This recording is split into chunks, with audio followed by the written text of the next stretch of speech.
Hoy, en 678 Domingo, la causa papel prensa y distinta vara. Las noticias tienen una jerarquía, no todas se transmiten y algunas las escuchamos varias veces. Y Moreno, como nunca se lo vio.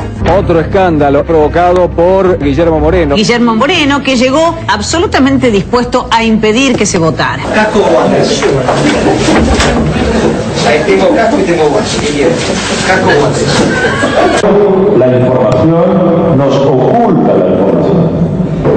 Es lo que yo llamo la censura democrática. Diarioregistrado.com. Carta clave en el conflicto papel prensa. Lidia Papaleo rompió el silencio. La viuda de David Graeber detalló en una carta los horrores que padeció luego del asesinato de su marido, torturas, amenazas y la pérdida de las acciones a manos de Clarín, La Nación y La Razón. Y yo con Mañeto de Clarín, en otra parte, donde coloquialmente me aseguró, firme o le costará la vida de su hija y la suya. No había chances. Prefiero ver los ojos y la cara de mis torturadores antes que ver los ojos de Mañeto en el momento en que me amenazaba para que firmara. Mañeto reunió a la tropa. Mañeto habló 4 horas ante su plana mayor. En 2008, Chiche Helblum contó una anécdota en el programa de Luis Majul. Carlos Menem le había confiado pormenores de una entrevista con Héctor Mañeto. A criterio del riojano, los pedidos del CEO de Clarín eran excesivos. Entonces quiere sentarse donde estoy yo, dijo Menem. La respuesta de Mañeto fue: no, ese es un cargo menor. Cuando fue la famosa discusión Menem-Mañeto, por ejemplo, discutían el tema de, bueno, Menem le concedió Canal 13 a Clarín y todo eso. Entonces parece que Menem en medio de la discusión le dice a Mañeto: lo que pasa es que usted lo que quiere es mi puesto. ¿Usted quiere ser presidente? Usted quiere ser presidente. Le contestó Mañeto: puesto menor. Puesto menor. ¿Nos puede contar el porqué de la reunión en la casa de Mañeto la semana pasada? Tenía ganas de comer. Tenía ganas de comer. Curiosa reunión esa. Convoca a Clarín y van todos los partidos políticos, parece sospechoso. Bueno, ahí queda clarísimo cuáles son los espacios. Nos visita Eduardo Anguita. Escuchas ilegales. Nuevas pruebas. Página 12. La justicia ya encontró pruebas de que Palacios y Macri hablaban por teléfono.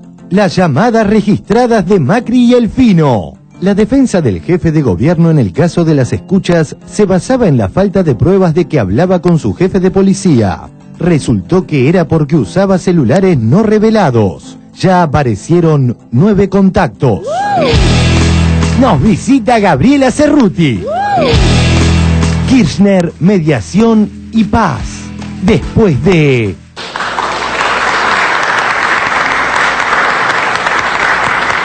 Medalla de plomo, profesor, a ver. No Néstor Kirchner, secretario general de UNASUR. Sí, no le fue bien. Como secretario de UNASUR y mediador en el conflicto Venezuela-Colombia. 0. Plomo. 0. Plomo. Hace unos días pasó lo siguiente. Ponga, director, Bueno, póngala de oro, vamos. ¿Quién se lleva Lorito? A ver. Ah, ya sé quién. ¿Quién viene? Uy, cuánta gente sorprendida, papito. Néstor Kirchner, secretario de UNASUR. Perdón, ¿y?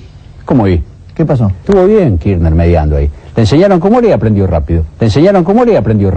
Medalla de oro para un tipo que aprende ¿Cómo hace rápido. un oro y un plomo? Una semana mal, una semana bien. La semana que viene por ahí. Y nos seguimos preguntando. ¿Los editorialistas de Clarín se auto-otorgarán algún día el plomo? Como decía un catalán, voy tratando de crecer y no de sentar cabeza. Vive de barrio, buen tropero en la partida, miembro más del circo desesperado, un punto en un planeta, un bicho que camina. Michetti declinó la invitación a 678. Twitter de Gaby Michetti. A que no se bancan invitarme al programa 678. Mensaje a la producción del programa. Voy en Vivo. ¿Va a aceptar la invitación que hicieron desde el programa 678 para ser invitada ahí? Mira, yo retuiteé, porque quiero aclarar esto, yo retuiteé un tuit, porque me pidió Jorge Macri, que lo hiciera para que lo invitaran a él, ¿sí? Y todo el mundo medio como que cambió la cosa y dijo que yo estaba pidiendo que me inviten. Luego a partir de eso me invitaron igual a mí. La verdad que por ahora no tengo muchas ganas de ir porque, bueno, no sé, siento que no es un lugar con, no sé, como buena fe, digamos.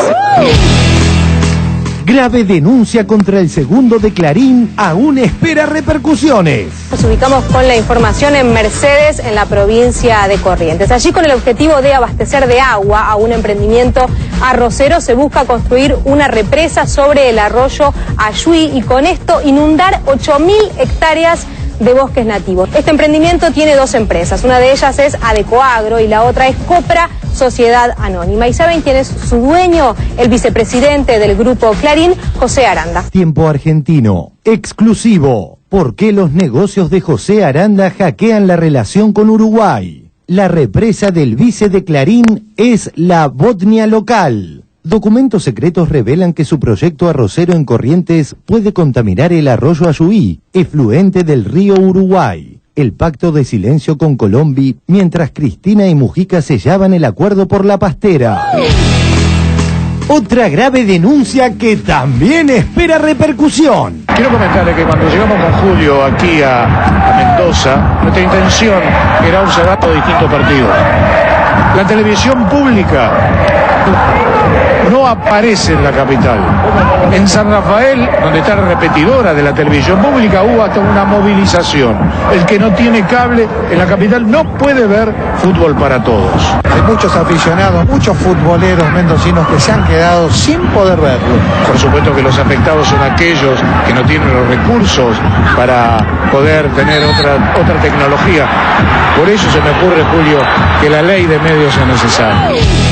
El derrumbe. Página 12. Todo bajo descontrol. Las muertes en el derrumbe de la calle Mendoza no son un accidente. Las organizaciones vecinales afirman que el gobierno de Macri montó un preciso mecanismo para levantar controles, evitar inspecciones, permitir demoliciones y evitar todo límite a la especulación inmobiliaria. Quien lo administra es el ministro de Desarrollo Urbano e incondicional del jefe de gobierno, Daniel Chaín.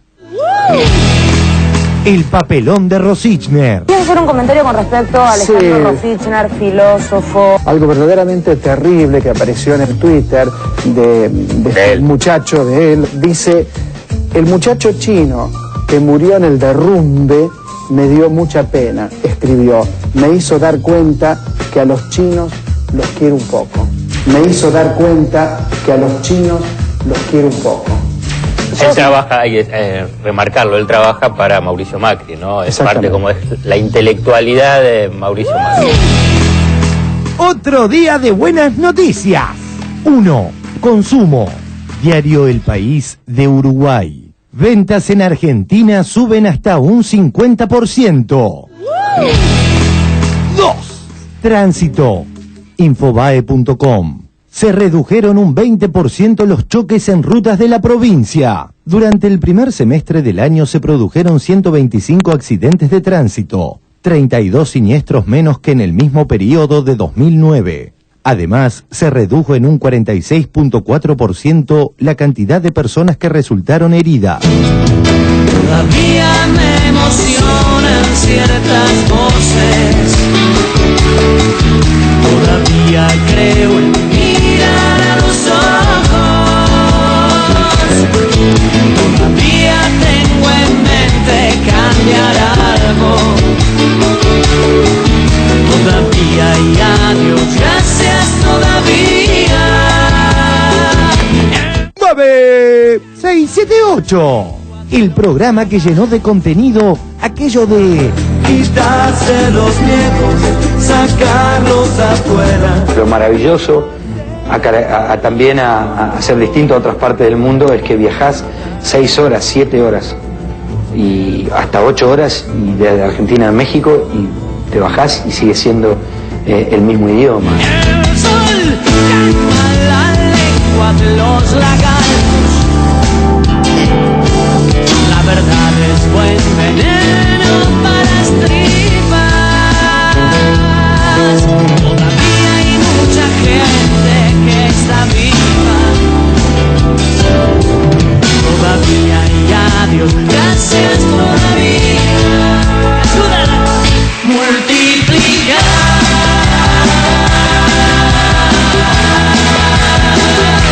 Es la tarea, es la tarea, es la tarea.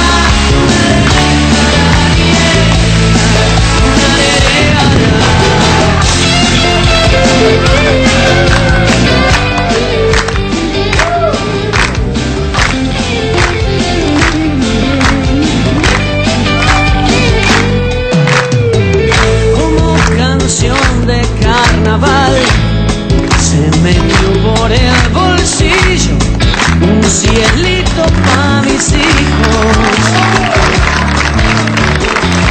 Llevo año nuevo y un sobrado de otras cosas. Un poco más a los dolores fuertes. Ay, ay, ay. Muy buenas noches, bienvenidos a 678, ustedes saben, los acompañamos durante 1 hora y media en este habitual resumen crítico de lo que ocurre en los medios de la República Argentina. Estimados colegas, muy buenas noches, ¿cómo están ustedes? ¿Todos bien? Hoy está con nosotros para compartir el programa el periodista Eduardo Anguita. Hola Eduardo. Buenas noches, ¿cómo estás? Bienvenido, Muchas gracias. También está con nosotros la legisladora porteña por Nuevo Encuentro, la señora Gabriela Cerruti. Hola Buenas Gaby. noches. Bienvenida,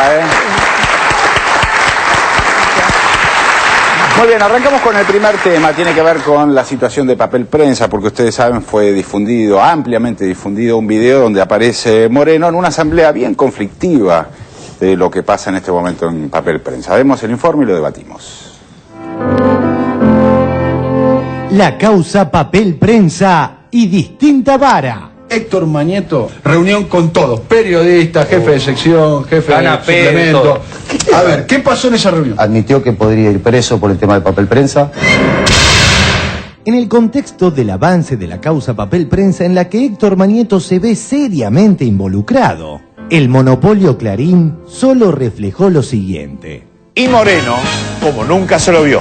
Otro escándalo provocado por Guillermo Moreno. Guillermo Moreno, que llegó absolutamente dispuesto a impedir que se votara. Las noticias tienen una jerarquía, no todas se transmiten y algunas las escuchamos varias veces. Escándalo de Moreno en Papel Prensa. El secretario de Comercio frenó una votación clave en el órgano de control de la empresa.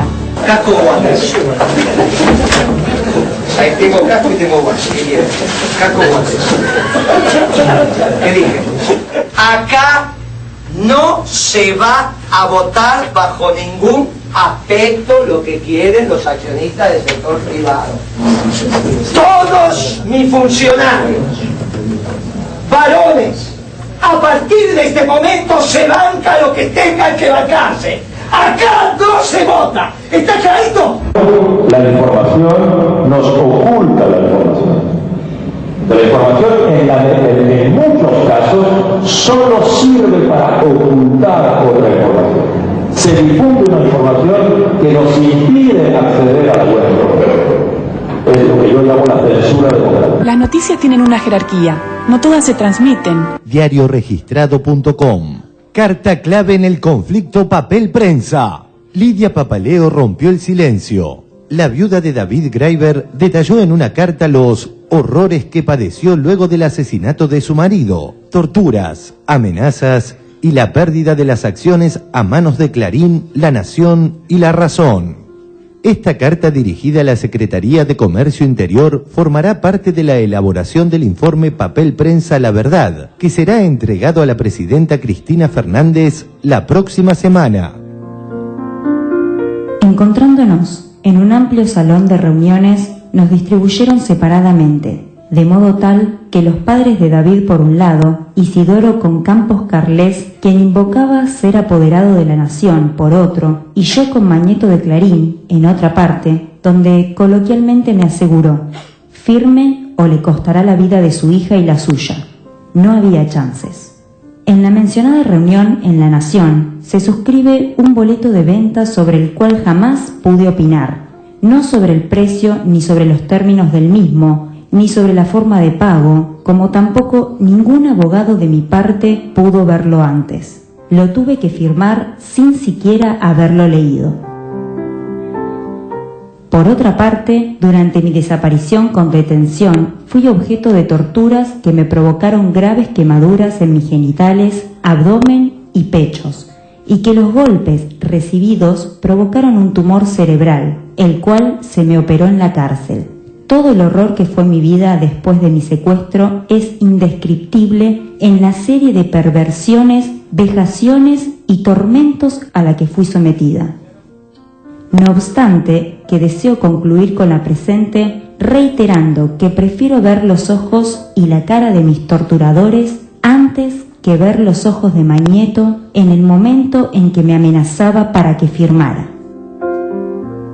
Sin otro particular, los saludo atentamente, Lidia Elba Papaleo. La información nos oculta la información. Es lo que yo llamo la censura democrática. Clarín, cómplice de la dictadura, no como diario únicamente, sino en las torturas y violaciones que sufrió Lidia Greiber para que le saquen Papel Prensa y se la den a Clarín. ¿Cuál fue el rol de Mañeto en Papel Prensa? El señor Mañeto amenazó de muerte a Lidia Greiber para obligarla a firmar, y que la noche que ella firmó fue secuestrada. Se fue secuestrada por Camps. Acá hay un delito de lesa humanidad. Acá hay una violación a los derechos humanos. Acá hay una menor involucrada, que es la hija de Lidia Greiber, que en ese momento tenía 2 años. Está su herencia de por medio. El debate hoy en día es que Papel Prensa es la única empresa producto de la dictadura que sigue en pie. Y hay que desmantelar eso. Hay que desmantelar, hay que descubrir qué pasó. A Lidia Greiber la torturaron, a Jorge Rubinstein lo mataron. ¿Entendés? Hay sangre ahí.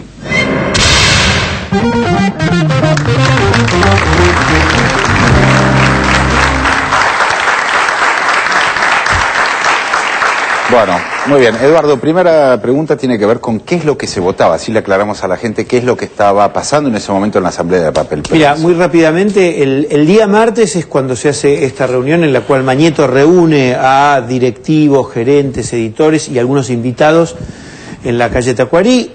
Explica durante 4 horas los distintos frentes que él considera que tiene la empresa con la sociedad. Él dice el gobierno, pero es la sociedad. Y el día jueves había citada a las 9 de la mañana reunión de accionistas de Papel Prensa.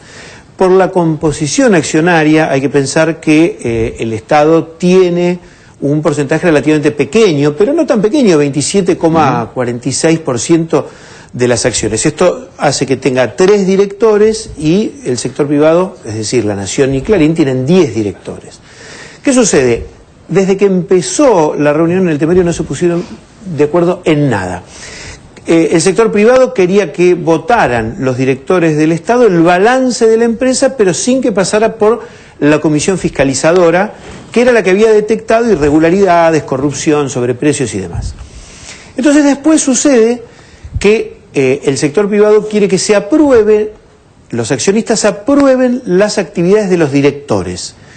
Aprueban los accionistas, que en esta proporción que yo te decía les permite una mayoría automática, aprueban la actividad de los directores del sector privado y desaprueban la actividad de los directores, de los 3 directores del Estado. Por el estatuto de Papel Prensa, esto le permitiría después que los directores del Estado terminen la justicia intentando ser removidos por la empresa, por esta mayoría. Entonces, claro, no se pusieron de acuerdo en nada y la situación significó que a las 4 de la tarde sucedió esto, que los videos internos de Papel Prensa filmaron y que después TN, sin pedirle permiso, por lo menos a los directores del Estado, dijo que era un escándalo de Moreno. Cuando en realidad esto tiene como culminación que saben que el día 24 va a ser Papel Prensa la verdad, entonces necesitan antes decir el que provocó esta situación es el insano de Moreno. Ahora, ¿y por qué se vuelve atrás en la Asamblea, digamos? Porque lo que se ve es un tipo como Moreno, si se quiere, una actitud amenazante o beligerante en la Asamblea, y que eso efectivamente tuerce una decisión.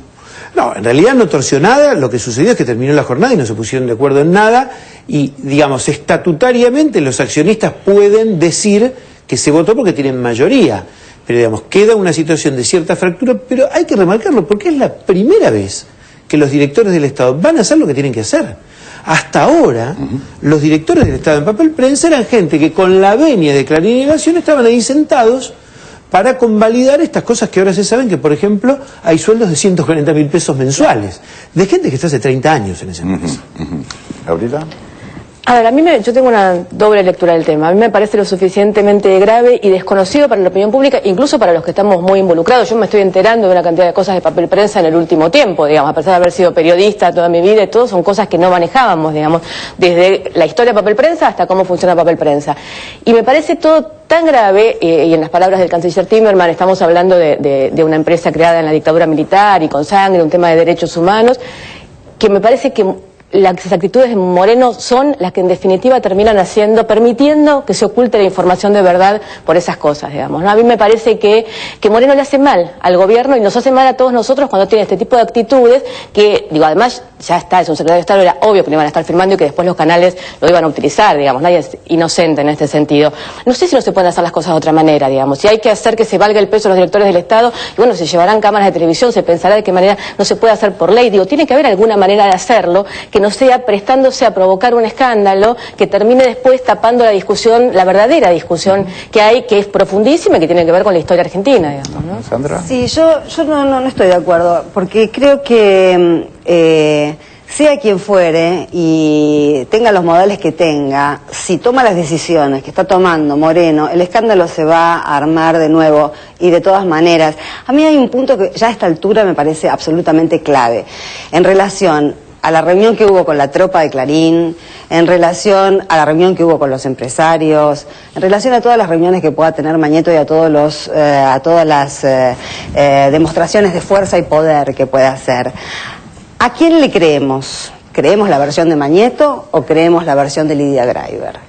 Porque es bastante fácil, si uno por lo menos toma la palabra de Lidia Papaleo, de Graiber, como un testimonio con fuerza y con verosimilitud en la Argentina, con lo que ya sabemos de papel prensa y con lo que nos estamos enterando. Y ahí mueren las palabras. Todo lo otro, digamos, si Moreno gesticula, si no gesticula, si me gustan los modales, si no me gustan, y además teniendo en cuenta qué estofa de gente hay ahí metida, no pueden poner una profesora de inglés a hacer ese trabajo. Me parece que es absolutamente accesorio y anecdótico si Moreno gesticula o si habla como un hincha de fútbol. Me parece que no viene al caso. El problema es otro. ¿Le creemos a Lidia Papaleo o no? Estaba pensando, a ver, sí. No, a ver, que no es un problema de que gesticulo, que haga. Yo lo que decía Ramonet de la información que tapa la información, yo siento que Moreno se presta muchas veces a hacer la información que tapa la información. Que si esa misma discusión se diera, no con una maestra jardinera, este gobierno está lleno de cuadros que podrían dar esa discusión y que la podrían dar de otra manera. Yo tengo la sensación muchas veces que si este gobierno no tuviera a Moreno y el INDEC, la oposición se autodestruiría en el aire, digamos, porque son como los únicos temas que quedan dando vueltas. Y la verdad es que a mí me parece que aunque estemos discutiendo temas de tantísima gravedad, o sea, no podemos decir Moreno puede hacer lo que quiere porque estamos discutiendo una empresa de la dictadura, porque la verdad es que por suerte no estamos en la dictadura y nuestro umbral de cómo uno se maneja desde el Estado creció. Pero y es otro, pero digamos. es cierto, Gaby, que digamos, administra por lo menos públicamente dos temas muy importantes en este momento en la discusión del país, que es el tema inflacionario con la situación de control de precios, no sé cómo llamarlo, digamos, la relación intensa que tiene Moreno con los formadores de precios, y otro punto sin duda tiene que ver con papel prensa. Digamos, son dos puntos además sobre los cuales se puede, digamos, armar cierta fragilidad de la gestión. Eso es lo que yo entiendo que es el rol que está ocupando Moreno y que tiene, por lo tanto, esa cara, digamos, de la violencia o una cara patotera. Sí, no sé, yo escucho a Héctor Timerman hablar de papel prensa y me queda mucho más claro y entiendo mucho más y veo a dónde va, digamos. Lo que pasa es que lo tenemos de canciller ahora. Pero me parece que debilita un poco, la actitud de Moreno me parece que debilita un poco un reclamo que sobran las palabras Claro. para determinar que es 100% justo. Lo que me llamó la atención es que sabían que estaban filmando. No sorprende a nadie, ellos lo sabían. Hay una persona que se para delante de una cámara, que por la altura que está la cámara, esa cámara estaba en un trípode, me da la sensación. Sí, claro. O sea, sabía que se estaban filmando. O sea, la verdad que me parece grave el hecho, ¿no? O sea, grave en la medida de que se podría hacer de otra manera y discutir las mismas cosas de otra manera. Ahora, perdón. Me someto a tu... No se sometan mucho igual. No te sometas mucho, Orlando, que eso es Pero no te terrible. creo, no te creo nada. No, me acordaba que el Clarín, cuando ocurre esto, recuerda la reunión aquella de hace 20 días o 30 días cuando le mandaron al abogado nazi, autoproclamado nazi, que no me acuerdo el apellido. Suárez Pinto. Suárez Pinto, que Suárez Pinto fue y los encaró y le revolvió una silla, así que sé yo, y en Clarín aparece, lo cita como, bueno, Moreno, que hace en la reunión anterior, golpeó a un abogado, con lo cual Moreno da letra, pero Moreno, pero Clarín lo va a usar igual, aunque Moreno no haga nada, porque ya de hecho vos podías leer hace 3 días atrás que Moreno también le pegó a otro abogado cuando es mentira. Claro, una vez lo amenazó con quebrarle la columna, ¿te acordás? Que Moreno- le iba a quebrar la columna. Claro, Moreno aporta, digamos, pero a veces no hace falta que aporte. Ahora, lo que sí me llamó también la atención, y ahora ya te paso la palabra, que Moreno ofrece en esa reunión de accionistas cascos y guantes, y me llamó la atención que no hayan aceptado los cascos. No, hoy leí una crónica, creo que en Miradas al Sur, donde dicen que los guantes tienen factura de una juguetería. Sí. Para que cuando vaya a la justicia se den cuenta que era una ironía. Entiendo la discusión. La entiendo porque mi primera mirada hubiera sido igual que la de Cerruti y la de Cavito. Pero voy a dar una segunda mirada. A ver si es posible. Me voy a desafiar. En realidad no nos hubiéramos enterado de la reunión si no hubiera llevado los guantes y los cascos. Porque lo único que transmitió el canal opositor y todos los medios opositores es los cascos y los guantes. Sí. Por lo cual la reunión pacífica, aunque se hubiera disuelto, no hubiera tenido ninguna gravitación de prensa, por lo cual ahí la información hubiera sido ocultar la información. Por lo cual lo que hizo este conventillero de Moreno, para usar un término popular, es conventillar la reunión para que todos estén atentos que ahí está ocurriendo algo. La verdad que creo que en eso es útil. Parecía Que una no eso es cosa de Capusotto, decíamos, hace un rato repartiendo guantes y... Me gustó eso de juguetería, porque si vos te tomás la atribución de que compras en la juguetería, estás sabiendo que estás haciendo una ironía sobre eso. Yo quería agregar una cosita. Es un debate interesante y creo que hay argumentos de un lado y del otro, pero hay un dato fundamental. Todos los empresarios dicen que Moreno es incorruptible. Y esto me parece el dato diferente. Los secretarios de Comercio Interior en la Argentina generalmente recibían los supermercados y llevaban el carrito lleno. Esto me parece un dato muy significativo. Pero me parece que hay que volver, sin desconocer este tema, al eje principal, y que es evidentemente Lidia Papaleo. Yo creo que estamos en el umbral de algo que va a suceder y que es muy angustioso pensar que esta mujer, un dato les cuento que se sabe muy poco, ella firmó lo que se le va a entregar a la presidenta el 24 de agosto en la Casa de Gobierno, lo firmó, y yo sé que se emocionó muchísimo al firmarlo, pero ¿saben por qué? Porque ella sabe que esta es la antesala de un juicio oral y público, donde ella va a ser un testigo principal. Y en realidad uno siempre se pregunta cosas y dice, bueno, ¿y esta mujer estará exagerando en función de obtener un rédito? Y yo les digo una cosa, yo repasé lo que uno mismo ha vivido y lo que han vivido tantísimos otros cuando llega la hora de declarar en un juicio y nadie miente. Y no hay ningún juez federal en la Argentina, piense lo que piense, que crea que un sobreviviente de un campo de concentración que fue humillado, como fue humillada esta mujer, va a ir a mentirle a la sociedad, porque su deuda con su hija y consigo mismo, con la memoria de tantos otros, es tan grande que si dice esto, firmó emocionada y va a terminar declarando, yo no sé cómo terminará el juicio, pero que esto va a ser un hecho de una significación histórica en la Argentina y no falta tanto. Bueno, en ese contexto, Eduardo, sin duda aparece la reunión que arma Mañeto con su propia gente, alrededor de 50 personas, decías hoy en una interesante nota publicada en el diario Miradas al Sur, en donde reunió alrededor de 50 periodistas, figuras, jefes de edición, etcétera, y hablaron de distintos temas. Vemos este informe y lo debatimos. Mañeto reunió a la tropa. Miradas al Sur. Mañeto habló 4 horas ante su plana mayor. En 2008, Chiche Helblum contó una anécdota en el programa de Luis Majul. Carlos Menem le había confiado pormenores de una entrevista con Héctor Mañeto. A criterio del riojano, los pedidos del CEO de Clarín eran excesivos. Entonces quiere sentarse donde estoy yo, dijo Menem. La respuesta de Mañeto fue: no, ese es un cargo menor. Cuando fue la famosa discusión Menem-Mañeto, por ejemplo, discutían el tema de, bueno, Menem le concedió Canal 13 a Clarín y todo eso. Entonces parece que Menem en medio de la discusión le dice a Mañeto: lo que pasa es que usted lo que quiere es mi puesto. ¿Usted quiere ser presidente? Usted quiere ser presidente. Le contestó Mañeto: puesto menor.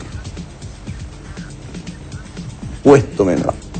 Helblum fue uno de los invitados a la reunión del martes pasado en el edificio que Clarín tiene en la calle Piedras al 1800, donde estuvieron la plana mayor del grupo, gerentes y editores. Helblum se dispuso a escuchar por primera vez a Mañeto y, tras la larga perorata, le pareció muy creíble aquella frase de Menem que bien podría haber sido una humorada. Para el hombre fuerte de Clarín, el cargo de presidente de la nación es algo pequeño. Perfil.com. Mañeto, no tenemos el culo sucio. A mí me da una pena cuando veo dirigentes grandes, de historia, que van a tocar el timbre de la casa del señor Mañeto para reunirse con él a ver qué es lo que tienen que hacer. Me da pena, pero también me doy cuenta por qué fracasaron siempre. Porque nunca tuvieron una idea propia, siempre fueron empleados de otros. Entonces realmente en vez de defender a quienes lo votaban, defendían los intereses corporativos que eran que le decían qué es lo que tenían que hacer. A mí me parece que los medios pueden tener la postura política que quieran y pueden reunirse con quienes quieran, así como los políticos pueden reunirse con quienes quieran. De hecho, digo, en Inglaterra, en Estados Unidos, los conservadores tienen su diario, los laboristas tienen su diario. Lo que es absurdo, lo que es raro en la Argentina es que esto no se diga explícitamente. O sea, si el grupo Mañeto, el grupo de multimedios de Clarín, es hoy el representante del peronismo conservador en la Argentina, esto tendría que decirse claramente, esto tendría que reflejarse claramente en las editoriales del diario. Esto tendrían que asumirlo los políticos que forman parte de ese entramado. ¿Nos puede contar el porqué de la reunión en la casa de Mañeto la semana pasada? Tenía ganas de comer. Tenía ganas de comer. No puedo decirte qué me pareció la reunión, porque la verdad que no sé qué pasó en la reunión. Digo, Mauricio lo tomó como un tema absolutamente de él, personal. ¿Hubo finalmente una reunión con la gente del PJ disidente en la casa de Mañeto? ¿Eso es correcta la información? En una casa particular, Tema absolutamente de él, personal.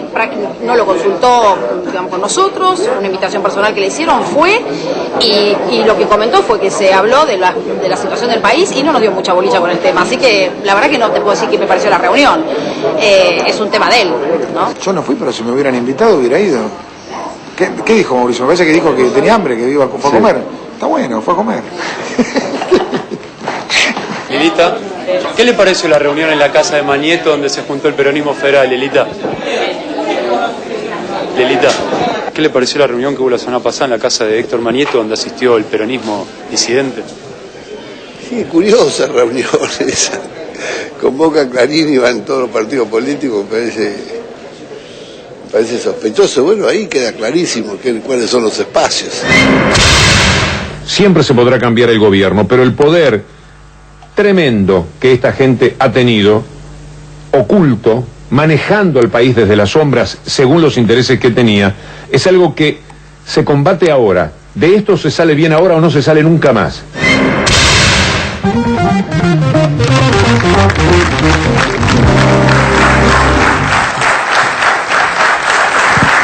Bueno, ya se conoce de alguna manera un poco el contenido, inclusive hoy publicaste algo en ese sentido, Eduardo, de lo que se habló en esa reunión, de todas las cosas que se hablaron y de las cosas que supiste.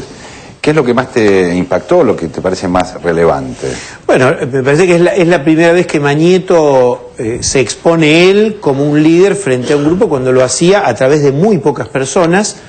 Les entregó una especie de cartilla, esta cartilla, un librito con un video, va a ser redistribuido a otras personas, es decir, que inician una campaña corporativa. Que vale la pena decirlo, lo hicieron acompañado de una serie de encuestas internas que eran muy direccionadas y atemorizaron muchísimo a la gente que trabaja dentro del Grupo Clarín. A mí me parece que ha sucedido una cosa muy interesante en la Argentina, que es que cuando se votó la ley de servicios de comunicación audiovisual, para la dirigencia política era la primera vez que tenía que hablar en serio de Clarín. No era mandar al jefe de prensa a hablar con Clarín y después decir lo que conviniera. Lo que está pasando ahora es que en el ambiente, no es en toda la sociedad, pero en el ambiente de quienes trabajamos en los medios de comunicación, quienes trabajamos en la cultura, tenemos que tomar también parte de esto. Es muy claro, hasta hace un tiempo cualquier artista sabía que salir en el suplemento de espectáculos le daba taquilla. Hoy día hay muchísimos artistas que no están dispuestos a negociar eso.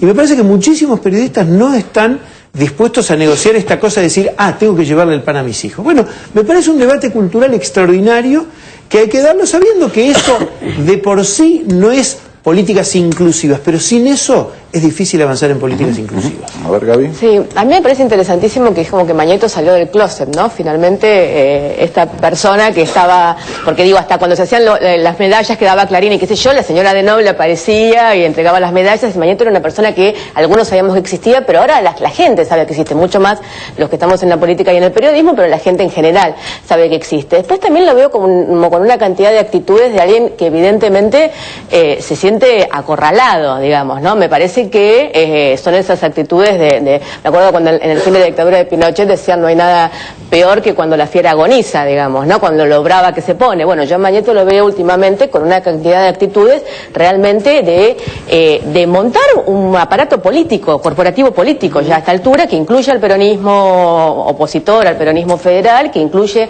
su aparato de medios y también su grupo económico. Me resultaba muy interesante lo que decía Liberty acá el otro día. Tengamos en cuenta claramente que ya esto no es un multimedio, ¿no? Es una corporación económica de la cual los medios son una parte de ese entramado. Bueno, somos gente de campo, dijo, ¿no? Claramente lo dijo Mañeto, dijo, somos gente de campo y nos pusimos al frente del conflicto del campo. Larraqui escribió una nota bien interesante también en ese sentido, dando cuenta del desenmascaramiento que hay. O sea, la primera vez que se escucha también en estos últimos 2 años después del conflicto del campo, que esta situación fue piloteada, digamos, claramente desde ese lugar, y lo dicen los directivos. Bueno, y de hecho reunió a quienes cree que pueden ser, y además miró bien, porque estaba cayendo a pedazos la coalición cívica, digo, no hay mucho más que pueda hacer el candidato opositor en este momento, con lo cual reunió lo que creía que podía ser la oposición real a este gobierno en las próximas elecciones, un poco para ordenarles qué tienen que hacer y cómo tienen que moverse, ¿no? Me parece que están muy preocupados y se ve tanto en Clarín como en La Nación con el tema del desmembramiento que hay en la oposición. A mí me parece... Sí. Perdón. No, adelante. Me parece, yo ya lo comenté, pero me parece que va increyendo esta sensación de esto que Freud describía como lo siniestro, ¿no? Que es lo familiar cuando se vuelve una amenaza. Y todos hemos sido consumidores de Clarín, todos hemos sido espectadores de TN, el álbum de Tejidos, ¿no? El suplemento Mujer, que digamos todas esas cosas inocuas, ¿no? Toda esa cosa tan equidistante de todo, ¿no? Tan poco extremista, ¿no? Es como el monumento al no extremismo, la construcción cultural que fue Clarín durante décadas. Ahora estamos tan cerca de saber o de que se empiece a investigar si todo ese imperio nace de una cloaca, de un delito de lesa humanidad, de una mesa de torturas, de acciones arrancadas por la fuerza, digamos, es espantoso. Bueno, dice que no, Mañeto, ¿no? Eso pues, más o menos así fue el planteo que hace. Que él da sobre esto? ¿Se sabe cuál es la versión que él da sobre el nacimiento de Papel Prensa, el nacimiento limpio de Papel Prensa? Él nunca dio, y las veces que tuvo que ir a declarar, que fue ante el fiscal Molinas, lo sacó corriendo. O sea, el fiscal Molinas lo sacó corriendo y después el fiscal Molinas sufrió el castigo que le hizo, porque ustedes recordarán que en el último tiempo del alfonsinismo al fiscal Molinas lo tiraron atrás. Hay un dato muy significativo. Yo ayer a la mañana, antes de escribir, hablaba con un echado en febrero del año 76 por Mañeto. Los 13 miembros de la comisión interna del diario Clarín en febrero del 76 fueron echados con el argumento de que formaban parte de la guerrilla industrial. Ustedes figúrense que los 13 delegados que habían peleado el convenio en el marco de la UDUA, que habían hecho un convenio especial porque Clarín era la empresa más grande, y Mañeto, ¿qué decía? Él me decía, ¿sabes cuál era la obsesión de Mañeto? Que éramos todos montoneros. Dice, ¿sabes cuál era la realidad? Este era radical de origen, había varios. No es el Chino Martínez Emborén, que también es radical, con el que hablé es otro. Y me decía, y la realidad es que no había ningún Montonero, había uno solo que había sido de la JTP, pero la obsesión del tipo era que era Montonero. Te estoy hablando de febrero del año 76, ya era gerente general del diario Clarín. Imagínate, poco tiempo después le dice a esta mujer que había quedado viuda, la vida suya y la de su hija están en peligro. Bueno, me parece que la explicación que él pueda dar el día que tenga que ir a hablar ante un tribunal oral va a ser imprescindible para los argentinos. Orlando. Sí, primero me gustó cuando dijiste, no es una guerra, creo algo parecido, no es un enfrentamiento entre el gobierno y Clarín, sino Clarín y la sociedad, que acá lo hemos recalcado varias veces. Porque si lo circunscribimos al gobierno, le damos la razón al pensamiento de Clarín, que es un gobierno malo que se enfrenta con una prensa buena. No, este planteo es diferente. La sociedad tiene que saber todo lo espurio que ha ocurrido en ese grupo económico. Lo otro que se me ocurre es, no es casual que el expresidente Kirchner haya dicho, fueron a tocar el timbre. Cualquiera que ha escrito una novela de ficción o que conoce algo de literatura se da cuenta que lo grande, si lo llevas a lo mínimo, reproduce en lo mínimo un simbolismo muy contundente. La idea de que un gran anfitrión haga tocar el timbre a todo ese séquito de sometimiento es muy interesante. Uno imagina que van tocando el timbre uno por uno con sus mujeres y desde una pantalla de un visor autorizan su entrada o no a ese lugar. La misma humillación, que me perdonen los amigos que viven en un country o en un barrio cerrado, que siente el que va a visitar un country, un barrio cerrado, cuando lo paran en el ingreso, le hacen pedir sus documentos, miran el auto, a lo mejor revisan el baúl. Aceptar una invitación de ese tipo tiene que ser un gran amigo, porque es una molestia individual que yo no permito y no me gusta. No sé si otras personas lo aceptan. No es casual que el expresidente Kirchner haya hablado del timbre. Y además uno imagina a Duhalde, que es el más petizo, que no llega al timbre.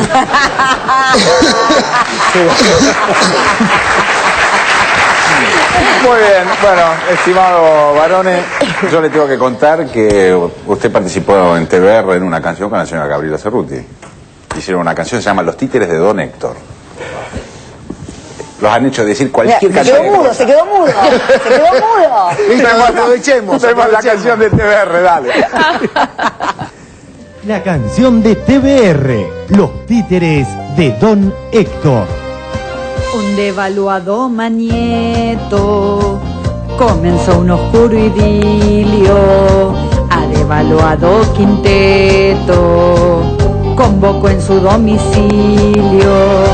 Que Caripela y Duhalde, derrumbadísimo alcalde, por Diego llamado Báez, sonrojece de Narváez.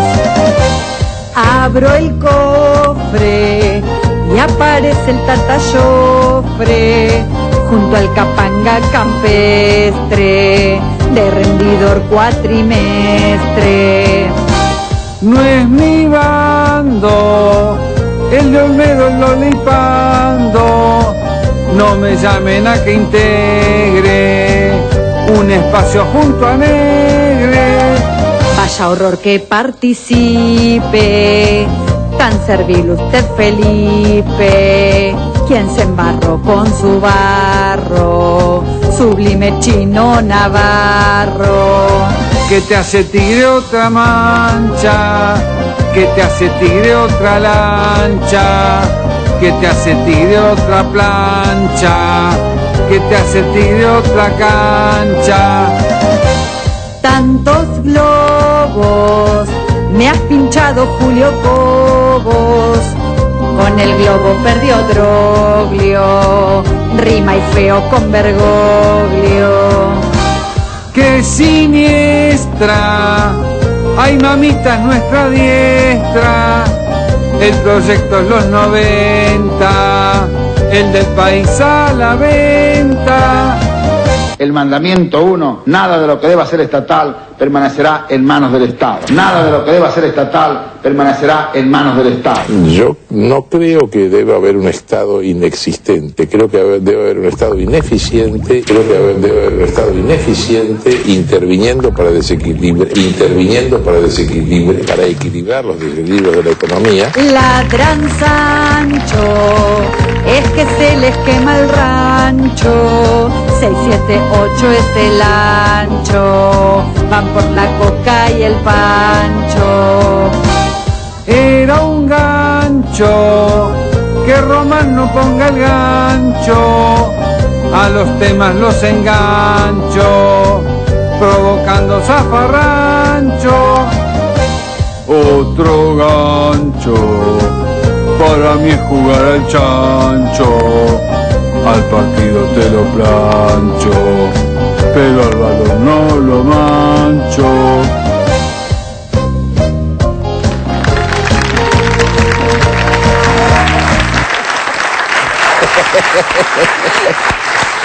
Bueno, la verdad es que tienen la posibilidad de decir. Qué buen programa TBR, ¿eh? Qué buen programa TBR. Sí, está bien. Sí, pero por ahí nació acá un dúo de estrellas. O algo más. O algo más. Parece como Bárbara y Dick, por ejemplo. Aclarémosle a la gente, perdón, que este humor es para gente de más de 45 años. Por Bárbara y Dick. Sí, yo voy a decir los Pimpinela, te quiero decir que él, mucho pantaloncito roto, pero Bárbara y Dick. Y bueno, tengo buena memoria. Tenemos buen humor. Y gusto dudoso. Sí. Mala memoria y gusto dudoso. Ustedes vieron que en el comienzo del programa, yo le iba a decir hoy, y ahora estaba viendo las sonrisas nuestras, en realidad estamos como sedados, no nos pregunten por qué, pero cuando veo el comienzo del programa, las caras de los entrevistados que han venido de distinta índole, aparece como un panel, un friso de caras, todos están sonrientes. No, porque los pescan justo, eso es edición, Orlando. Sí. No, eso es edición. Es justo en el momento en el que él les está diciendo bienvenido. Claro, gracias. ¿qué tal? Bienvenido. Entonces, justo en ese momento dicen. Después no se ríen más. Claro. Si haces una de a dos voces también, están todo el tiempo Silvestre y Bonelli riéndose. ¿Nunca los viste? Es verdad, es verdad. Muy bien, cambiamos de tema. Vamos al tema de escuchas ilegales, Javi, que a vos también te debe interesar. ¿Ustedes se acuerdan que no había comunicaciones, no existieron comunicaciones entre Palacio y Mauricio Macri? Por lo menos no había registro de comunicaciones. Eso sí, el diario Página 12 publica en la tapa que efectivamente por lo menos 9 comunicaciones existieron con teléfonos paralelos. Escuchas ilegales. Nuevas pruebas. Semanas atrás, el legislador porteño Gonzalo Ruanova decía lo siguiente.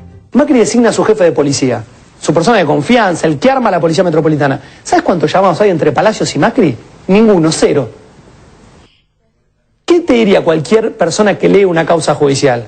Y no se hablaban por los teléfonos oficiales. Es imposible que durante toda la conformación de la policía metropolitana, Macri siendo el jefe del gobierno y Palacios el jefe de la policía metropolitana, no hay un solo llamado. Es una causa que tiene muchas casualidades.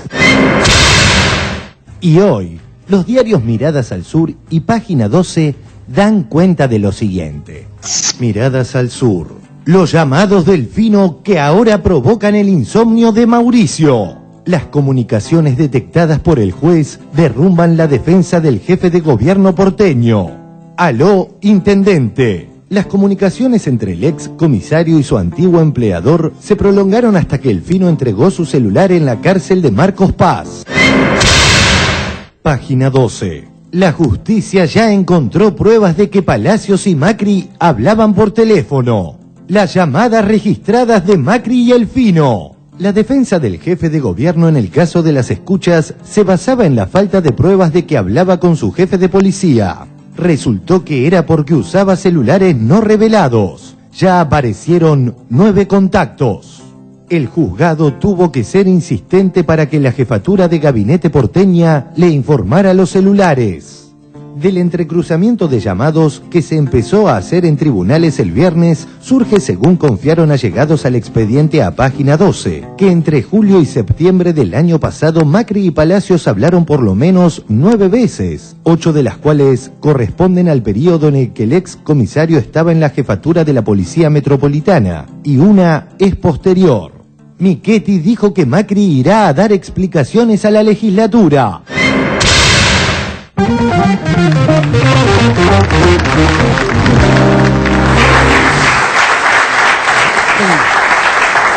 Bueno, a ver, Fera, ¿qué sería un teléfono no declarado? Sí, a ver, yo creo que lo más grave es eso, que Macri hablaba con Palacios, es obvio, o sea, era su jefe de policía, el jefe de seguridad personal, la persona que le cuidaba a sus hijos, digamos. Acá lo grave es que le estaban ocultando pruebas a la justicia. Cuando la justicia le pide los números de teléfono para hacer el entrecruzamiento, dan otros teléfonos que los que efectivamente tiene el jefe de gobierno. Me parece que este es un dato central que tiene que ver con la discusión que tuvimos el otro día en la legislatura por el tema de si tenía que pedirse licencia o no.